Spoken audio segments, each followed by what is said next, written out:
It's a very good morning to the Gelding, and Gelding, the fine weather's back with us, and that's terrific, especially for Caulfield races. And in the prelim, we were talking about just hopefully there hasn't been too much extra water added to the track. Good morning, listeners. Good morning, Professor. Professor, good to see you battling through a bit of, you're a bit crook at the moment, but we'll battle through. Well, I hope so, Gelding. I might have to go to mute several times to clear my lungs. Well, hopefully you feel well. As we were talking just before going to air and all that, should be a beautiful track at Caulfield today. The weather's been fantastic. As I said, my only concern is human tampering with the track. Whether they've put too much water on, and hopefully with the rail out 6 metres, they don't create fast lanes, which unfortunately the history of Caulfield and Moonee Valley seem to do that. Flemington seemed to get it right. But just for the listeners, sometimes beware of Caulfield, and once they're put plenty of water on the track, which they have done this week. Well, here's one, Gelding, that I'll ask you, because you're a career punter. How long, if you're watching races, how long should it take you to work out that there's a bias? Oh, you can normally, it's an interesting thing, Professor. As you well know, I have a look at the first and I have a look at the second, and then can kind of tell you roughly where it is. But then for the later races, you've got to take into considerations the overreaction of the jockeys. Like, say, if it's a leader's track in the first 2 races, then it's all right to follow the leaders for about the next 3 or 4 races. But you'll find the last or the second last, there'll be 6 or 7 jockeys trying to lead, which sometimes sets up an incorrect pace, and they can do that. But that's normally been the pattern of racing. But as you well know, during our texts during the day, we will text and just say, race 1, or you don't want to be leading, or race 2 doesn't appear to you want to be leading, or you want to be there. You normally judge it in the first couple of races, but then look for reactions from jockeys after that. Well explained, Gelding. As I said, Caulfield races today, another 10 race card, Gelding. The first is at 12:10 p.m. The feature race, the Underwood Stakes, Group 1, over 1,800 metres, race 9. The tracks are good for, the rails out 6 metres. What are your 2 best bets for today's races, Gelding? Oh, well, Professor, I'm going kind of later in the day. And I'm using the Mr. Brightside form, Professor. Mr. Brightside's come out, won 3 in a row. Is probably could be regarded as the best miler in Australia at the moment. Has been in fantastic form. So my 2 today have been racing against Mr. Brightside and have form around Mr. Brightside. My first tip now is race 6, number 10. Amenable. We could get it at $2 yesterday, Professor, but unfortunately it's been extremely well back this morning and is now into about $1.80. But this horse, Amenable, trained by Mick Price, Kent, ridden by Mark Zara. Last start, it's had 2 starts back this campaign. First for a win at Caulfield by 1.3 lengths, beating Devoted, which has come out, and Carney. Both those horses have come out and won since then. Then last start, Amenable ran 5th, beaten 2.3 lengths from, now these horses, Professor, Mr. Brightside, Prince Grace, I Wish I Win, and 4th was Alligator Blood. Now you're talking Group 1 horses there. Mr. Brightside, 4-time Group 1 winner, twice winning the Doncaster. I Wish I Win, one of the favourites for the $20 million Everest race. Princess Grace was brought by from America for some ridiculous, I think it was $5 million American it was brought for. And then you've got Alligator Blood, who's been in very, very good form the last couple of years and one of our favourites. So I'm backing Mick Price, Mick Kent, third run in, form around very good horses. Amenable will do me, Professor. We'll get back a little bit in the field.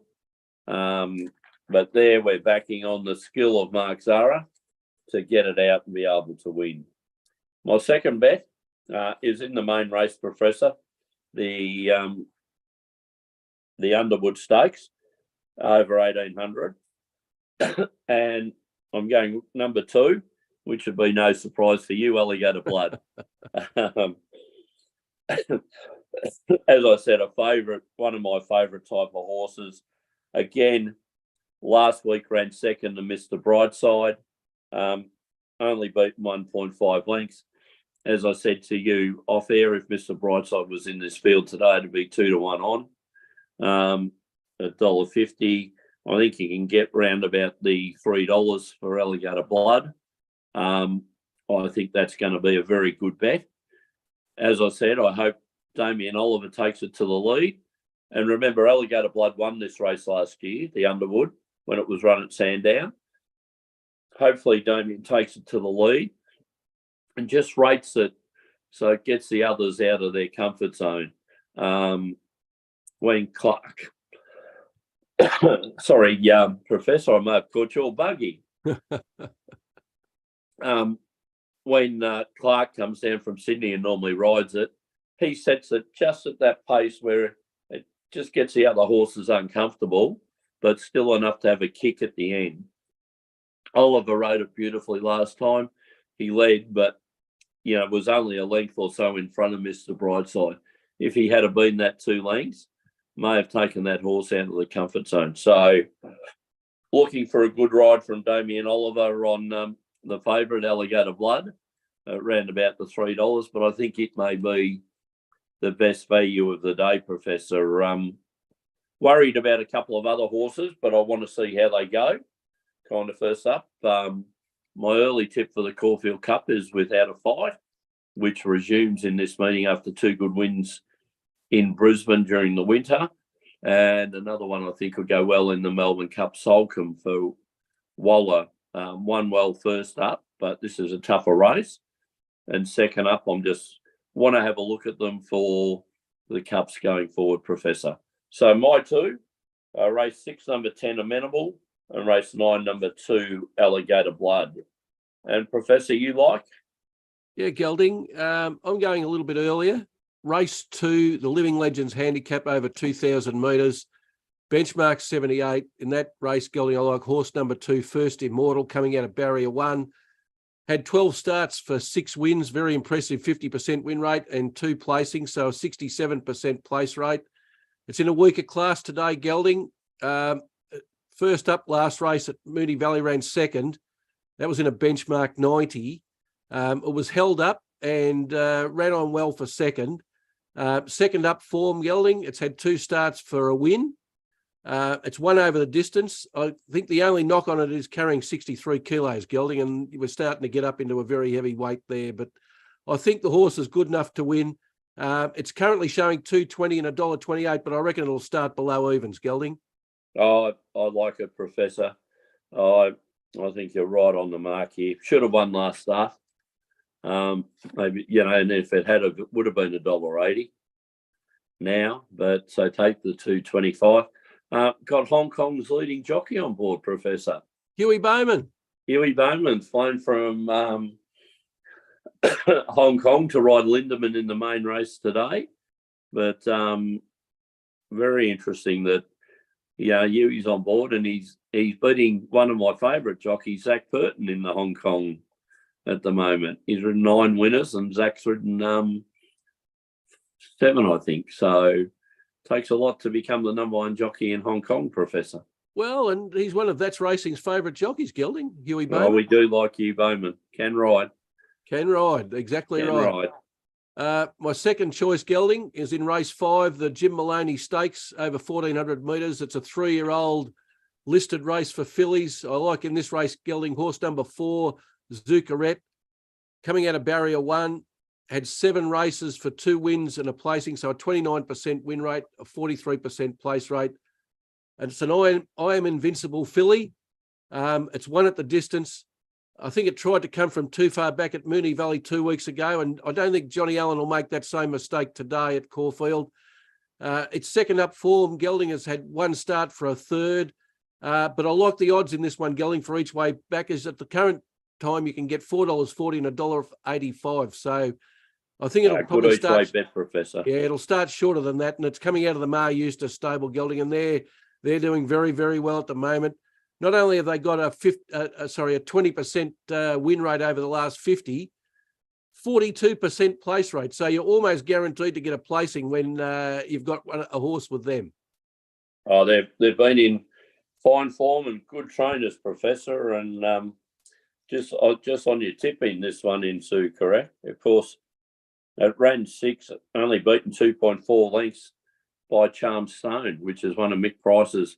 And Mick Price is certainly talking up Charm Stone, and he's taken that to Sydney today for the Golden Road. So, you're talking about racing against very good horses, Professor. So, yeah, I do like both your tips today. Yeah, so mine are Gelding, race 2, horse 2, First Immortal, race 5, horse 4, Zuccarette, and I'm feeling fairly confident about both yours and my tips, Gelding.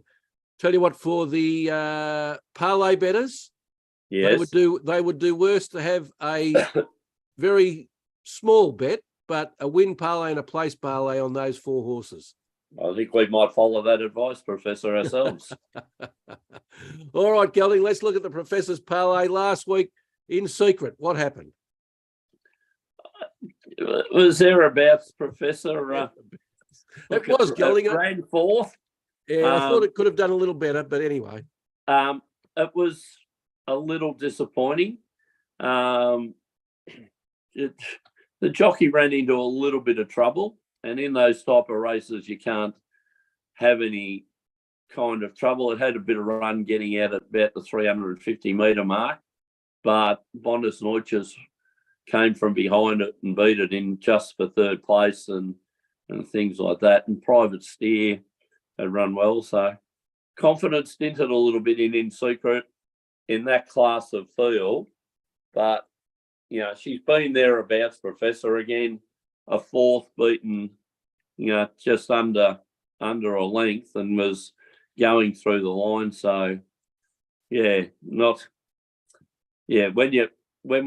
we go for the parlay, we're looking at a horse that can win. So to get that hard leg up. But, a bit disappointing in secret last week, Professor. Yeah. I'll let you down there. Well, no criticism, Gelding. I agree with you that it just looked like in the running that the horse could have done better than it did. Yeah. So I think it certainly should have run in the first 3, in my opinion. But unfortunately, as we say, that's racing, Gelding. It didn't. That's racing. It was just a length. I think it was about a length off its best form, Professor. Which takes it from a winning, up there winning to kind of a 4th. Well, Gelding, we're disappointed, but our confidence is still high. So let's attack today. Oh, with good reason, Professor. Exactly right, Gelding. So when you're batting at 75%, you'd be pretty happy. Yeah, I think so, Gelding. All right, so the agreed bet of the day at Caulfield today is race 9, horse 2, Alligator Blood. Can't go past that one, Gelding. And let's parlay that into the Kansas City Chiefs at home, almost unstoppable with Patrick Mahomes at quarterback to beat the very, may I say, very, very disappointing Chicago Bears, Gelding. Oh. They're currently 15 of 16, and I'll talk about the 16th team shortly.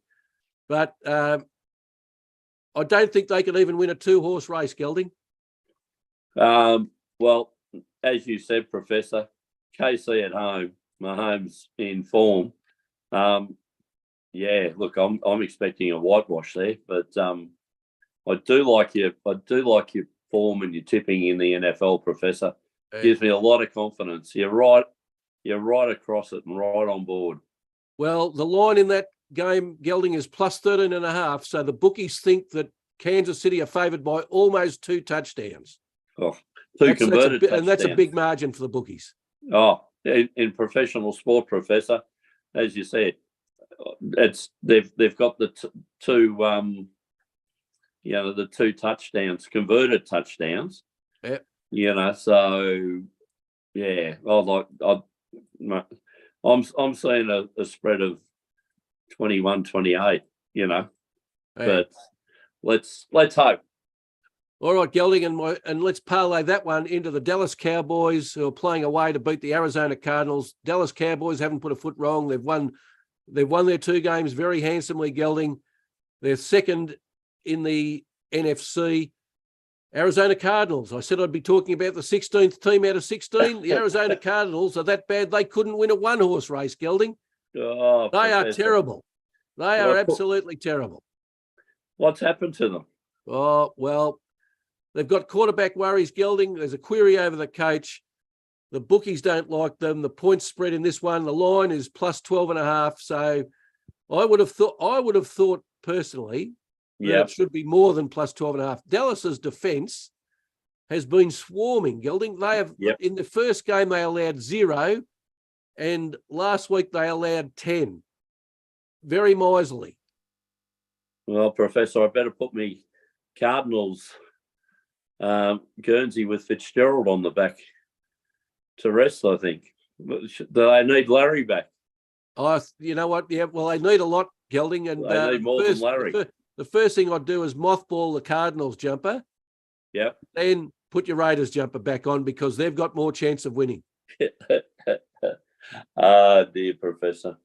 All right, so the Professor's parlay for this week, Caulfield, race 9, horse 2, Alligator Blood, into the Kansas City Chiefs to beat the Chicago Bears, into the Dallas Cowboys to beat the Arizona Cardinals. And Gelding, if at least the place Professor's parlay doesn't get up, I might even eat my hat on next week's show.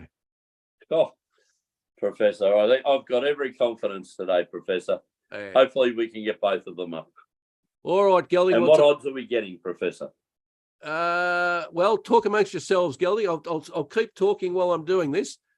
Tomorrow we've got Sportsfan Radio on from midday, and we're talking with Dan Butterley. And I'm trying to get Mark Fiorini, but he's being elusive at the moment. So, you know how he forever sits on the fence, Gelding. Well, Professor, you might have to go round to his house to get him off that front fence of his, that picket fence. He'd be out there sitting there. Professor, should be a very good show tomorrow. Unfortunately, I'm a scratching due to catching up with fellow listeners, Ron and Carol from Port Arlington, but soon to be Ron and Carol from Geelong. Oh, well. Rather than Port Arlington. There's a move on the way, Gelding. There is a move on the way. Okay. Now, Gelding, you asked me about the parlay 4-1. It's showing 4-1 for the win parlay, 2-1 for the place parlay. That's fantastic odds, Professor. With the danger, of course, and the hard league being the Alligator Blood League, I think we've got I feel confident about the NFL tips. I hope I don't let you down with the horse tip. Well, Gelding, I've got great confidence in you. There's no doubt about that. And just while we're still on horse racing, Gelding, during the week, there was the word that a horse that you have an interest in, Drop the Mic, might be coming out from its period of spelling and might be racing shortly. Might have something to put on air, Professor. We've got 3 possible races for a kickoff with Drop the Mic. Friday at Benalla or Saturday in Mornington, both over 1,200. Probably a bit short for the horse. It's got reasonable first up form, maybe a place. And the other alternative, and the one I think will be best for it, is they're both benchmark 70 races, Professor. There's a benchmark 64 at Ballarat on the Monday. I think that would be better for the horse, but we'll see what the trainer does, Professor. Well, I've got confidence that I'll look at the races that might have been nominated for, Gelding, and in my opinion, well, no, I won't give you my opinion because it might be libelous. So But